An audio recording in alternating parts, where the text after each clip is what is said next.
Welcome back again mga ka-channel. Ngayon ay mayroon tayong isang video uli. Ito ay ang HBD module kung saan ay siya ang nagka-cut off ng para hindi ma-overcharging ang ating battery. So nasa sa inyo kung anong setting, kasi itong aking gamit ay mga gel type. So ang ano lang nito ay hanggang 13.8 ang kanyang disconnect. Ang reconnect niya ay 13.5. Nasa inyo na lang yung kung anong setting ang reconnect nyo na gagawin. So yan po siya. Bali yung papunta ng controller at papunta ng breaker ng battery, kinat lang yon. Kinat lang, and then yung galing controller pupunta siya dito sa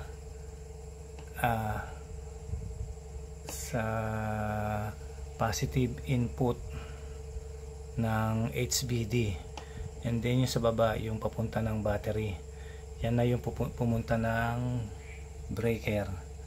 Yan yung breaker, yan yun. So ang setting ko dyan ay mamaya natin papakita yung setting. So yun lamang, ang connection niya napakasimple. Yung controller na papunta sa breaker, kinat lang yon, and then dito mo padadaanin sa positive negative ng HBD module. Ayan, hindi na siya masyadong kita. At yung nasa baba niya, yan yung battery, may nakasign naman dyan. So yan ang ating HBD module. So ang purpose again, para hindi overcharging ang ating battery. So yan ang purpose niyan. At ito naman LVD ay for disconnection ng, para naman hindi masagad yung ating battery. Hindi ko na ano yan, iwa ng meron ng meron ng video niyan. So pakita ko sa inyo yung diagram para mas maintindihan nyo. So ito yung positive na galing controller, pupunta rito sa positive ng HBD natin, at yung negative niya pumunta dito sa negative ng HBD. Ngayon sa baba niyan ay merong nakalagay na naka-indicate na battery. Yung negative niyan ay pupunta sa negative ng battery, at yung positive ay pupunta sa positive ng battery. So syempre dadaan muna yan sa breaker. Hindi ko nalilagay yung breaker para, so may breaker yan, dadaan sa ibabaw ng breaker bago pumunta sa battery. So ganun lang, napakasimple. Kumbaga kinat nyo lamang yung linya nito, diba? Pag wala nyan ay yung supply nito ay pupunta sa breaker ng battery, and then after nun pupunta sa battery supply. Ganun lang, napakasimple. Yung again, positive ng controller sa battery pumunta dito sa positive ng HBD natin, and negative pumunta ron, positive papunta sa positive ng battery, and then negative pumunta sa negative ng battery. So ganun lang, napakasimple. At ibabalik ko kayo sa ating HBD.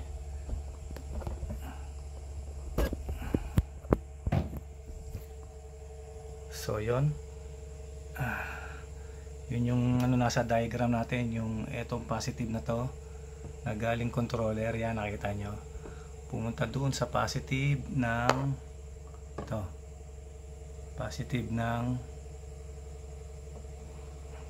HBD natin, and then yung negative nito, yan pumunta sa negative nitong ating HBD. So ano kayo yung ingat-ingat sa pag-ano, kasi may kuryente yan, siyempre may supply yan, and then yung negative nito ng HBD natin papunta sa breaker. Yan, breaker ng ito, yun, ito yan, breaker papunta sa breaker, yan negative ng breaker, and then yung positive ng breaker, ito pumunta sa breaker positive. And then ito na yon, yung ibabaw. Ayan na yung papunta ng battery natin. Okay, ganun lang, napakasimple lang ng ating connection ng HBD. So recommended talaga to na magkabit o maglagay ng HBD sa ating setup, even in 12 or 12 setup. Sa akin kasi 24 ako 24 setup ako ang gamit ko. So ang aking, so pakita ko nga pala sa inyo ang pagsisetting ng disconnect. Ito, push mo lang ito, yan ang reconnect ko. So babaguhin natin yan. Ang reconnect ko ay 13.5. So hayaan mo muna yan, babalik. Reconnect ko yan. So ang disconnect ay ito, nasa right side. Ito naman ang disconnect. So ang disconnect natin ay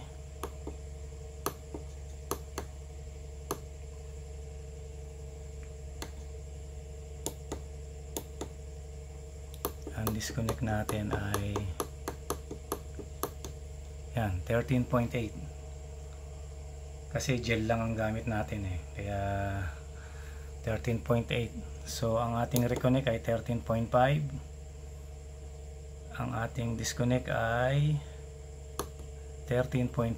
So ganun lamang kasimple ang pagsisetup, pagsetting ng disconnect and reconnect ng ating HBD. So ngayon ay ika-5 ng gabi na wala pa ring supply wala pa ring Meralco, yung ating isang linya. Yan. So itong ginagamit ko ngayon ay ito ay supply ko ng mga inductive load ko. Kumbaga ay kinuha ko muna kasi nga ay kumbaga ginamit ko muna at tinap natin dito sa isang linya. Dalawa kasi ang aking kontador. Magkaiba rin ang linya. So yung isa kong linya ay may kuryente na, etong isa ay wala pa. Yan yung mga nakaano natin ng mga nakalagay dyan ay ating mga ilaw, electric fan, rep, yon. Pero yung isang linya ko ay, di ba't nabanggit ko sa inyo, ay yun yung puro inductive load. Yun yung aircon, motor pump, microwave, turbo, water heater. Yun yung aking isang, kumbaga pinagsama-sama ko sila ron. Yun ang may linya ngayon, yun ang may supply na, kaya doon muna ako kumuha ng aking supply. So kung paano ipaliwanag, mahirap kasi electrician lamang ang nakakaalam ng ganong sistema. Paliwanag ko man ngayon ay mahirap kasi dalawang bahay nga, diba, ang gamit. Dalawang bahay nga ako at yung kumbaga pinagsama ko yung dalawang linya ng aking bahay. Sineperate ko lang yung linya ng aking mga inductive load. So kung paano gawin ay mahirap na ipaliwanag kasi nga mga electrician din lamang ang makakaalam nun. So sa mga baguhan na walang background na electrical, hindi mahirap mo nyo po maunawaan. Pero hindi yun ang topic natin, ito yung ating HBD. Yan. So yun lang po ang ating connection, napakasimple, at yung ating setting napakasimple. Ito yung ating drawing. Yan, very simple. At yung link nga pala niyan ay iano nyo lang po sa sa Lazada and Shopee. HBD module, type nyo lang doon, lalabas na po yun. Marami namang store na mabibila niyan. So yan, ganyan. Yan, kita nyo na yan pag nakita nyo na sa pictorial nya. Yan. Okay. So yun lamang. At pang-5 araw nang walang kuryente dito sa lugar namin. Hindi naman lahat.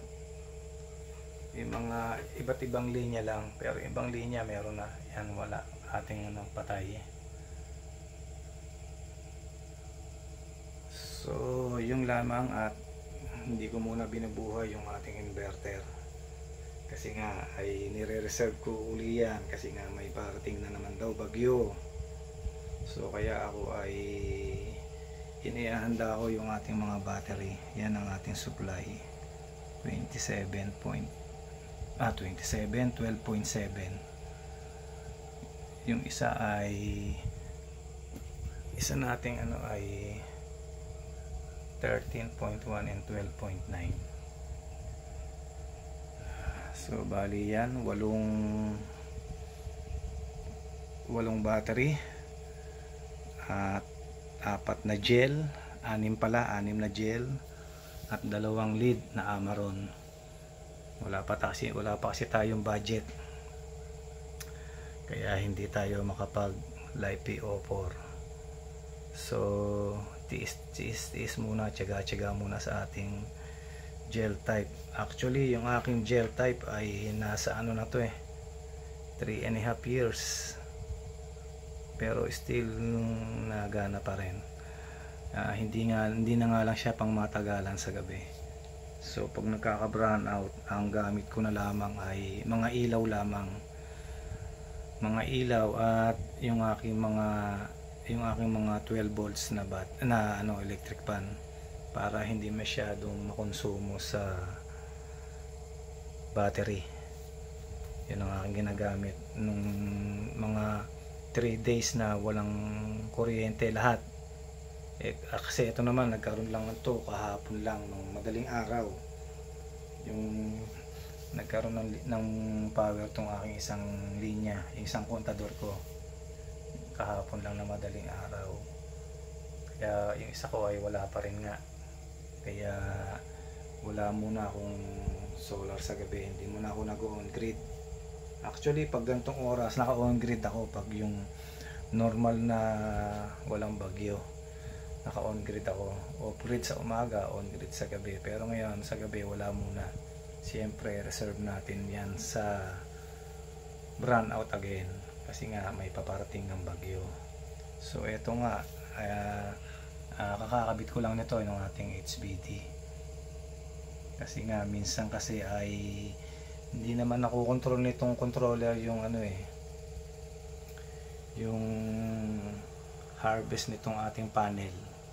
Minsan kasi laging umaabot ako ng 15, pag ganun makakasira ng battery yon, 15. Kaya ang ginagawa ko dati pag nung normal na araw lang ay nagbubukas ako ng mga hindi dapat buksan para lamang bumaba, ay sayang. At paano pag wala ako? So kaya kinabitan ko na tong HBD. Sabihin kahit wala ako ay hindi ako mangangamba na mag overcharging yung aking battery. Hanggang 13.8 lamang siya at 13.5 ang reconnect. So yun lamang, ang ating LBD ay 24 volts disconnect yan, 24 volts disconnect. Okay, pakita ko uli yung ating mga battery. Yan, napalaban yan ng ilang araw napalaban yan. Itong 23 actually ay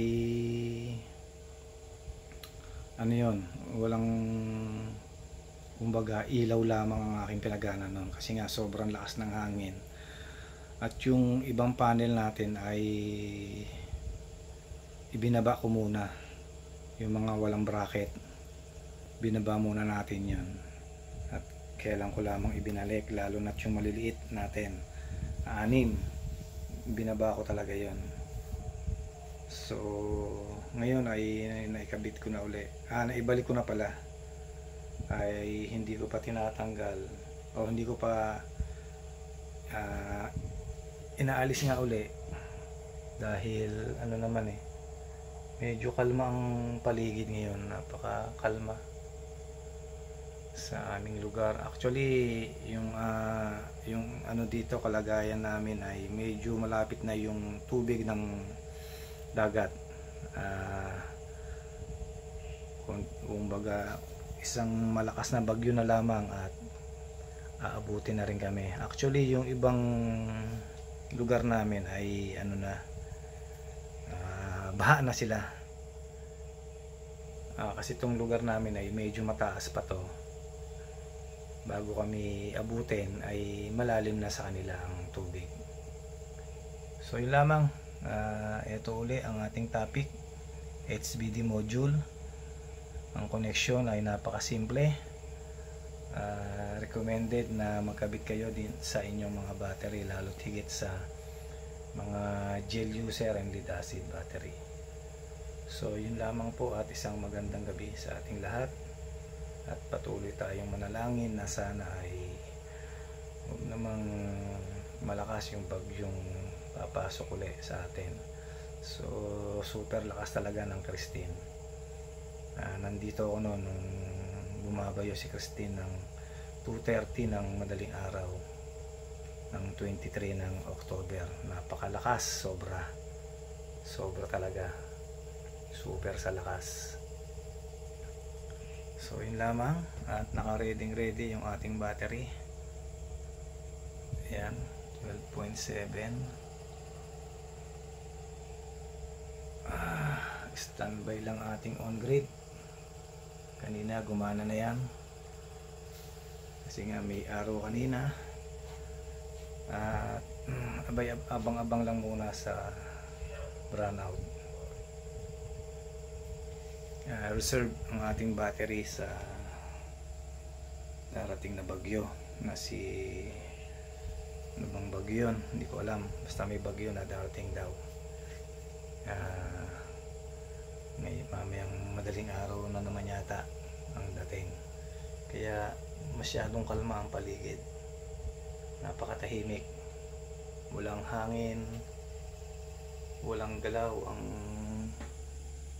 ang puno. Yan, kita nyo, walang kagalaw-galaw ang puno, napakatahimik. Tapos mamayang madaling araw bibira na naman ang hangin. Ay nako. Kaya bago tayo matulog ay panalangin natin na madurog yung bagyong yun na pumasok man sa atin, ay mahinang-mahina na lang, dahil maraming lugar sa atin ngayon hanggang ngayon ay baha. Lalo tigit ang Bicol. Grabe, nakakaawa po yung ating kababayan. So yung ating nga palang isang video ay binidyohan ko yon, yung ako'y nagpa-pre-charging ng cellphone kahapon yata yon. Oo nga, ano ba ngayon? Friday nag-ano tayo, pre-charging, kasi wala pa ang kuryente dito noon lahat. Kaya kahapon lang naman din umaraw, kaya tayo nakapag pre-charging. 23 and 24 naulan pa yon, malakas pa ang ulan, wala tayong charging na mga battery. Kaya nung Friday lamang tayo nakapag-charge at umaraw ng konti. So yun lamang, at muli ito ang ating topic, HBD, high voltage disconnect. At isang mapagpalang gabi sa ating lahat. God bless us all.